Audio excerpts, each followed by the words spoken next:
নমস্কাৰ। আজি অসম ইতিহাসৰ ৭ নম্বৰ খণ্ডটোৰ প্ৰথমটো প্ৰশ্ন হৈছে মহম্মদ বিন বখতিয়াৰ খিলজীৰ দ্বাৰা আক্ৰমণৰ সময়ত ইছলাম গ্ৰহণ কৰা মেছ জনজাতিৰ প্ৰথমগৰাকী স্থানীয় লোক কোন আছিল? 4টা অপশ্যন দিয়া আছে। অপশ্যন এ হৈছে আলী মেছ, অপশ্যন বি হৈছে অভি মেছ, অপশ্যন চি হৈছে ইছমাইল শ্বাহ, অপশ্যন ডি হৈছে এটাও নহয়। এই 4টাৰ ভিতৰত শুদ্ধ উত্তৰ কোনটো হ'ব? শুদ্ধ উত্তৰ হ'ব অপশ্যন এ আলী মেছ। মহম্মদ বিন বখতিয়াৰ খিলজীৰ দ্বাৰা আক্ৰমণৰ সময়ত ইছলাম গ্ৰহণ কৰা মেছ জনজাতিৰ প্ৰথমগৰাকী স্থানীয় লোক আছিল আলী মেছ। কোনগৰাকী ৰজাৰ শাসনকালত কামৰূপৰ প্ৰথম মহম্মদীয়ানৰ আক্ৰমণ সংঘটিত হৈছিল? 4টা অপশ্যন দিয়া আছে। অপশ্যন এ হৈছে পিথু, অপশ্যন বি হৈছে নীলম্বৰ, অপশ্যন চি হৈছে জয়পাল, অপশ্যন ডি হৈছে ইন্দ্ৰনাৰায়ণ। এই 4টাৰ ভিতৰত শুদ্ধ উত্তৰ কোনটো হ'ব? শুদ্ধ উত্তৰ হ'ব অপশ্যন এ পিথু। পিথু ৰজাৰ শাসনকালত কামৰূপত প্ৰথম মহম্মদীয়ানৰ আক্ৰমণ সংঘটিত হৈছিল। বখতিয়াৰ খিলজীৰ কাৰ সামৰিক সেনাপতি আছিল? 4টা অপশ্যন দিয়া আছে। অপশ্যন এ হৈছে কুতুবুদ্দিন আইবাক, অপশ্যন বি হৈছে ইলিয়াছ শ্বাহ, অপশ্যন চি হৈছে চিকন্দৰ লোদী, অপশ্যন ডি হৈছে আলাউদ্দিন খিলজী। এই 4টাৰ ভিতৰত শুদ্ধ উত্তৰ কোনটো হ'ব? শুদ্ধ উত্তৰ হ'ব অপশ্যন এ কুতুবুদ্দিন আইবাক। বখতিয়াৰ খিলজীৰ কুতুবুদ্দিন আইবাকৰ সামৰিক সেনাপতি আছিল। কামৰূপৰ পাল ৰাজবংশৰ সৰ্বশ্ৰেষ্ঠ ৰজা কোন আছিল? 4টা অপশ্যন দিয়া আছে। অপশ্যন এ হৈছে ৰত্নপাল, অপশ্যন বি হৈছে জয়পাল, অপশ্যন চি হৈছে ধৰ্মপাল, অপশ্যন ডি হৈছে এটাও নহয়। এই 4টাৰ ভিতৰত শুদ্ধ উত্তৰ কোনটো হ'ব? শুদ্ধ উত্তৰ হ'ব অপশ্যন চি ধৰ্মপাল। কামৰূপৰ পাল ৰাজবংশৰ সৰ্বশ্ৰেষ্ঠ ৰজা আছিল ধৰ্মপাল। কোন শতিকাত পাল ৰাজবংশ অস্তিত্বত আহিছিল? 4টা অপশ্যন দিয়া আছে। অপশ্যন এ হৈছে তৃতীয় শতিকা, অপশ্যন বি হৈছে চতুৰ্থ শতিকা, অপশ্যন চি হৈছে নৱম শতিকা, অপশ্যন ডি হৈছে দশম শতিকা। এই 4টাৰ ভিতৰত শুদ্ধ উত্তৰ কোনটো হ'ব? শুদ্ধ উত্তৰ হ'ব অপশ্যন চি নৱম শতিকা। নৱম শতিকাত পাল ৰাজবংশ অস্তিত্বত আহিছিল। তেজপুৰত অৱস্থিত হজৰা পুখুৰী কোনে খন্দাইছিল? 4টা অপশ্যন দিয়া আছে। অপশ্যন এ হৈছে বলবৰ্মন, অপশ্যন বি হৈছে ভূতি বৰ্মন, অপশ্যন চি হৈছে হজৰ বৰ্মন, অপশ্যন ডি হৈছে ভাস্কৰ বৰ্মন। এই 4জনৰ ভিতৰত শুদ্ধ উত্তৰ কোনটো হ'ব? শুদ্ধ উত্তৰ হ'ব অপশ্যন চি হজৰ বৰ্মন। তেজপুৰত অৱস্থিত হজৰা পুখুৰী হজৰ বৰ্মনে খন্দাইছিল। হজৰ বৰ্মনৰ 9 শাৰীৰ শিলালিপি ক'ত অৱস্থিত? 4টা অপশ্যন দিয়া আছে। অপশ্যন এ হৈছে শিৱসাগৰ, অপশ্যন বি হৈছে যোৰহাট, অপশ্যন চি হৈছে তেজপুৰ, অপশ্যন ডি হৈছে চৰাইদেউ। এই 4টাৰ ভিতৰত শুদ্ধ উত্তৰ কোনটো হ'ব? শুদ্ধ উত্তৰ হ'ব অপশ্যন চি তেজপুৰ। হজৰ বৰ্মনৰ 9 শাৰীৰ শিলালিপি তেজপুৰত অৱস্থিত। শালস্তম্ভ ৰাজবংশৰ ৰাজধানী ক'ত অৱস্থিত? 4টা অপশ্যন দিয়া আছে। অপশ্যন এ হৈছে চৰাইদেউ, অপশ্যন বি হৈছে গড়গাঁও, অপশ্যন চি হৈছে হৰুপেশ্বৰ, অপশ্যন ডি হৈছে শদিয়া। এই 4টাৰ ভিতৰত শুদ্ধ উত্তৰ কোনটো হ'ব? শুদ্ধ উত্তৰ হ'ব অপশ্যন চি হৰুপেশ্বৰ। শালস্তম্ভ ৰাজবংশৰ ৰাজধানী হৰুপেশ্বৰত আছিল। ভাস্কৰ বৰ্মনৰ ৰাজত্বকালত কামৰূপৰ মুখ্য উদ্যোগ কি আছিল? 4টা অপশ্যন দিয়া আছে। অপশ্যন এ হৈছে বাঁহ বেতৰ উদ্যোগ, অপশ্যন বি হৈছে নাও নিৰ্মাণ, অপশ্যন চি হৈছে ধনুকাৰ নিৰ্মাণ, অপশ্যন ডি হৈছে এটাও নহয়। এই 4টাৰ ভিতৰত শুদ্ধ উত্তৰ কোনটো হ'ব? শুদ্ধ উত্তৰ হ'ব অপশ্যন বি নাও নিৰ্মাণ। ভাস্কৰ বৰ্মনৰ ৰাজত্বকালত কামৰূপৰ মুখ্য উদ্যোগ আছিল নাও নিৰ্মাণ।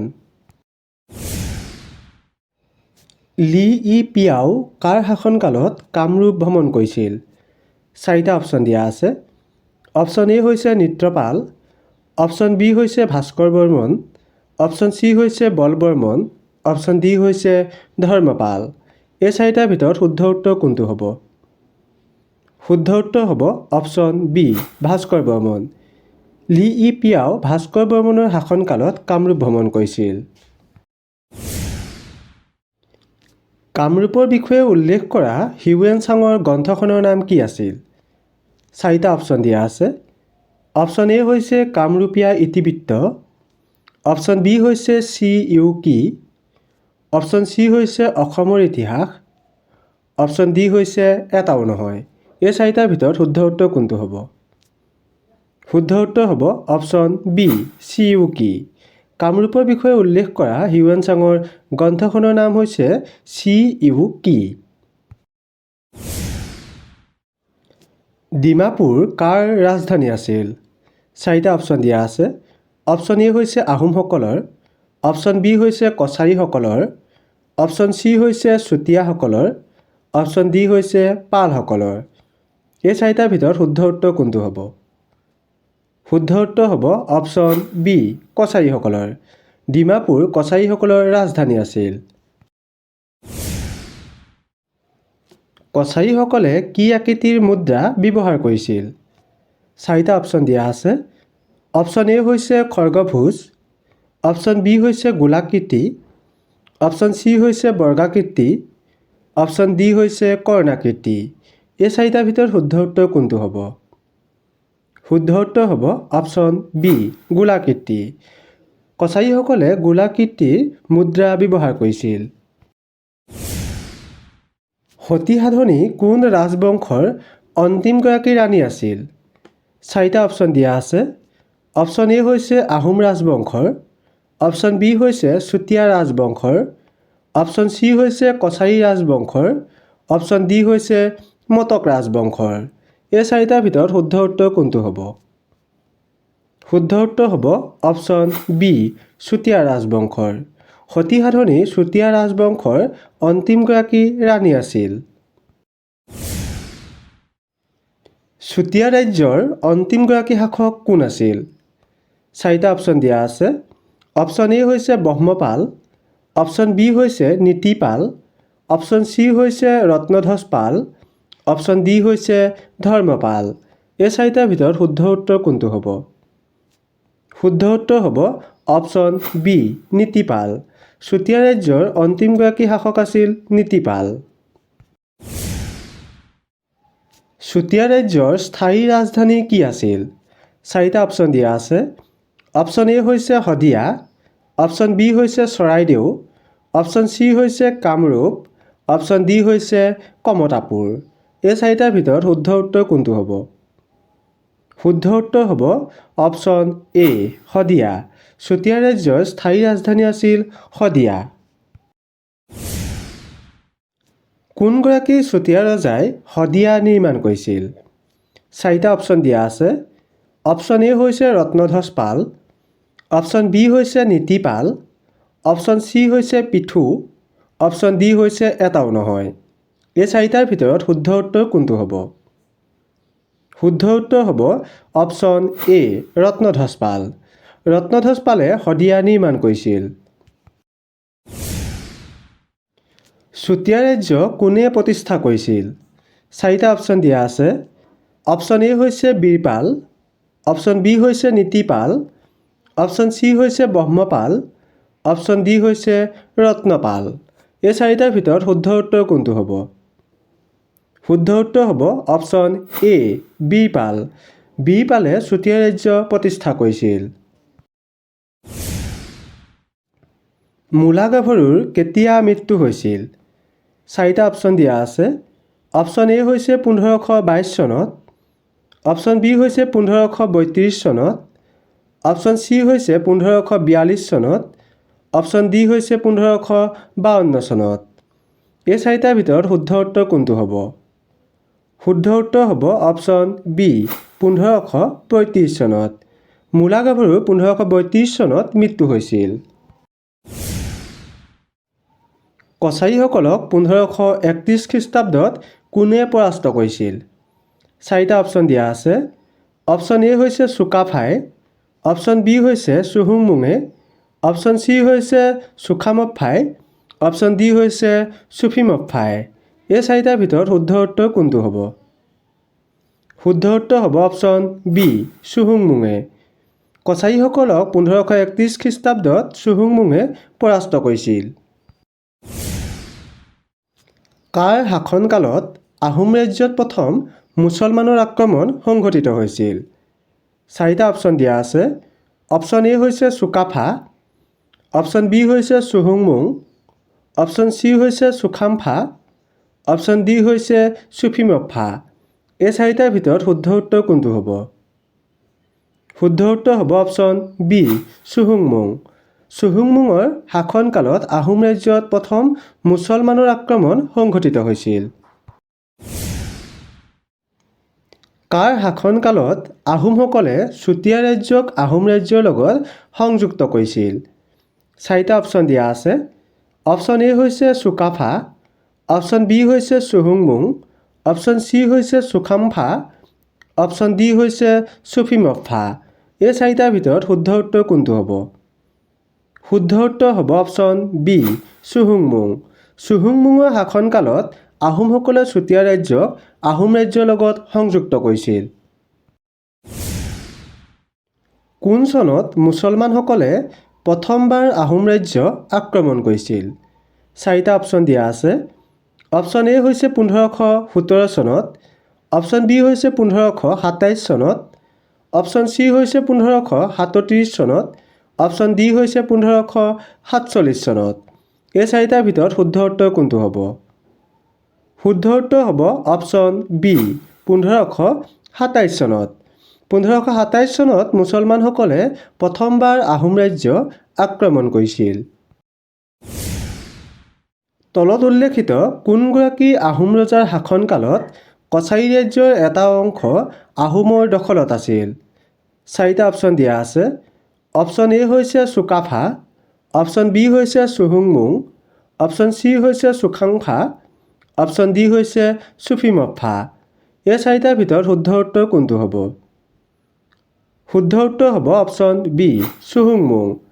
চুহুংমুঙৰ শাসনকালত কছাৰী ৰাজ্যৰ এটা অংশ আহোমৰ দখলত আছিল। কোনগৰাকী আহোম ৰজাই বৰপাত্ৰ গোহাঁই পদ সৃষ্টি কৰিছিল? চাৰিটা অপশ্যন দিয়া আছে। অপশ্যন এ হৈছে চুকাফা, অপশ্যন বি হৈছে চুহুংমুং, অপশ্যন চি হৈছে চুখামফা, অপশ্যন ডি হৈছে চুফিমফা। এই চাৰিটাৰ ভিতৰত শুদ্ধ উত্তৰ কোনটো হ'ব? শুদ্ধ উত্তৰ হ'ব অপশ্যন বি চুহুংমুং। চুহুংমুঙে বৰপাত্ৰ গোহাঁই পদ সৃষ্টি কৰিছিল। কোনগৰাকী আহোম ৰজাই প্ৰথমবাৰৰ বাবে স্বৰ্গনাৰায়ণ উপাধি গ্ৰহণ কৰিছিল? চাৰিটা অপশ্যন দিয়া আছে। অপশ্যন এ হৈছে চুকাফা, অপশ্যন বি হৈছে চুহুংমুং, অপশ্যন চি হৈছে চুখামফা, অপশ্যন ডি হৈছে চুফিমফা। এই চাৰিটাৰ ভিতৰত শুদ্ধ উত্তৰ কোনটো হ'ব? শুদ্ধ উত্তৰ হ'ব অপশ্যন বি চুহুংমুং। চুহুংমুঙে প্ৰথমবাৰৰ বাবে স্বৰ্গনাৰায়ণ উপাধি গ্ৰহণ কৰিছিল। প্ৰথমগৰাকী বৰপাত্ৰ গোহাঁই কোন আছিল? চাৰিটা অপশ্যন দিয়া আছে। অপশ্যন এ হৈছে কনচেং বৰপাত্ৰ গোহাঁই, অপশ্যন বি হৈছে ভগা বৰপাত্ৰ গোহাঁই, অপশ্যন চি হৈছে লাই বৰপাত্ৰ গোহাঁই, অপশ্যন ডি হৈছে এটাও নহয়। এই চাৰিটাৰ ভিতৰত শুদ্ধ উত্তৰ কোনটো হ'ব? শুদ্ধ উত্তৰ হ'ব অপশ্যন এ কনচেং বৰপাত্ৰ গোহাঁই। প্ৰথমগৰাকী বৰপাত্ৰ গোহাঁই আছিল কনচেং বৰপাত্ৰ গোহাঁই। তলত উল্লেখিত কোনগৰাকী আহোম ৰজাই প্ৰথম সংগঠিত জনসংখ্যাৰ লোকপিয়ল অনুষ্ঠিত কৰিছিল? চাৰিটা অপশ্যন দিয়া আছে। অপশ্যন এ হৈছে চুহুংমুং, অপশ্যন বি হৈছে চুকাফা, অপশ্যন চি হৈছে চুখামফা, অপশ্যন ডি হৈছে চুফিমফা। এই চাৰিটাৰ ভিতৰত শুদ্ধ উত্তৰ কোনটো হ'ব? শুদ্ধ উত্তৰ হ'ব অপশ্যন এ চুহুংমুং। চুহুংমুঙে প্ৰথম সংগঠিত জনসংখ্যাৰ লোকপিয়ল অনুষ্ঠিত কৰিছিল। হেন বংশৰ প্ৰতিষ্ঠা কোনে কৰিছিল? চাৰিটা অপশ্যন দিয়া আছে। অপশ্যন এ হৈছে নীলধ্বজ, অপশ্যন বি হৈছে নীলাম্বৰ, অপশ্যন চি হৈছে ৰত্নধ্বজ, অপশ্যন ডি হৈছে চক্ৰধ্বজ। এই চাৰিটাৰ ভিতৰত শুদ্ধ উত্তৰ কোনটো হ'ব? শুদ্ধ উত্তৰ হ'ব অপশ্যন এ নীলধ্বজ। সেন বংশ প্ৰতিষ্ঠা নীলধ্বজে কৰিছিল। সেন বংশৰ অন্তিমগৰাকী শাসক কোন আছিল? চাৰিটা অপশ্যন দিয়া আছে। অপশ্যন এ হৈছে নীলধ্বজ, অপশ্যন বি হৈছে নীলাম্বৰ, অপশ্যন চি হৈছে ৰত্নধ্বজ, অপশ্যন ডি হৈছে চক্ৰধ্বজ। এই চাৰিটাৰ ভিতৰত শুদ্ধ উত্তৰ কোনটো হ'ব? শুদ্ধ উত্তৰ হ'ব অপশ্যন বি নীলাম্বৰ। সেন বংশৰ অন্তিমগৰাকী শাসক আছিল নীলাম্বৰ। আজি আপোনালোকলৈ আগবঢ়াই দিয়া আমাৰ শেষৰটো প্ৰশ্ন হৈছে দিহিঙীয়া ৰজা বুলি কাক কোৱা হয়? চাৰিটা অপশ্যন দিয়া আছে। অপশ্যন এ হৈছে চুহুংমুং, অপশ্যন বি হৈছে চুকাফা, অপশ্যন চি হৈছে চুখাংফা, অপশ্যন ডি হৈছে চুফিমফা। এই চাৰিটাৰ ভিতৰত কোনটো শুদ্ধ উত্তৰ হ'ব আপোনালোকে কমেণ্ট কৰি জনাব। আৰু যদি ভিডিঅ'টো চাই ভাল লাগিলে আগলৈ শ্বেয়াৰ কৰি দিব। ধন্যবাদ।